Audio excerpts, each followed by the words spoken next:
Hi everybody, in 5 minutes or less, I'm going to be walking you through the core 6 items here that are options for you to work with. Just remember again, you're going to do 3 of the 6, one from each column that you see.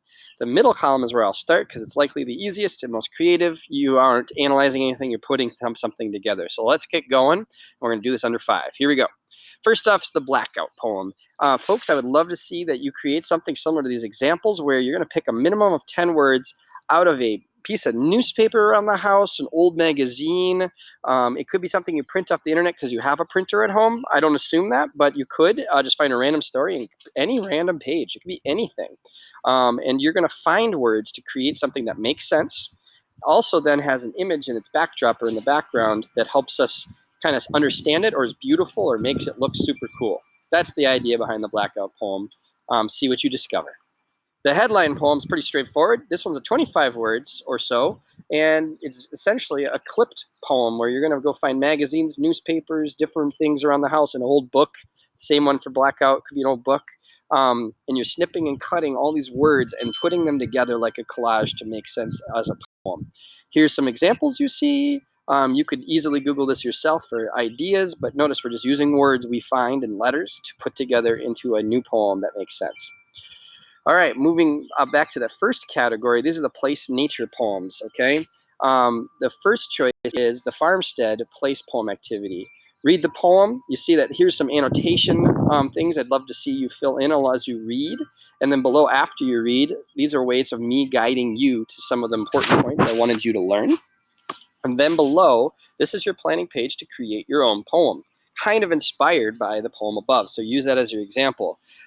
Essentially, guys, once you've done all the planning in this top page, you turn it in. That's assignment 1.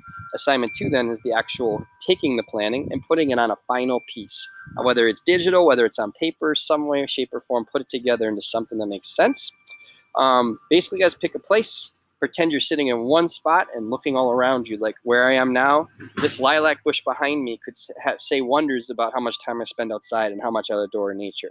So make sure it's deeper than just the lamp says he likes light. That's not very interesting and it's super obvious. The other alternative assignment is the 4 Skinny Trees one, option 2. In this assignment, you're reading the poem 4 Skinny Trees. It's a prose poem. You are going to do some activities around poetic devices or figurative language. You are going to then think about nature and how nature shows about us. Like her, she uses trees to show a lot more about who she is as a person. And we're going to have you do the same thing. You're going to pick an element of nature. You're going to compare yourself to it in many different ways, not just one. And then you're going to turn it in with your plan. That's part 1. Part 2 is then saying, that's the long part. Then put it together in a final poem. And that's what I have at the bottom here. Create your own based on that plan. The last assignment choices are 2. They're identical, so I'll only explain one. But you've got William Shakespeare and Mary Oliver, okay? All stars-related poems or other stars-related poems with Walt Whitman and Robert Frost, 2 very famous American poets. So I do not care which one you pick, but the assignment's still the same. You're using an annotation key to mark up both poems. You are then jotting notes off to the right here about your thoughts and questions with a little response about the theme or message. And then that's essentially what you're doing for assignment 1. Turn that in.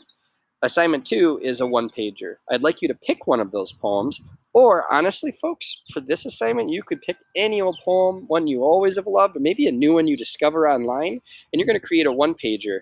And honestly, this guides you through it all. Everything is packed into one page. It uses graphics. It pulls out key ideas. You make a personal statement. You show your connection all in one clean 8x10 page.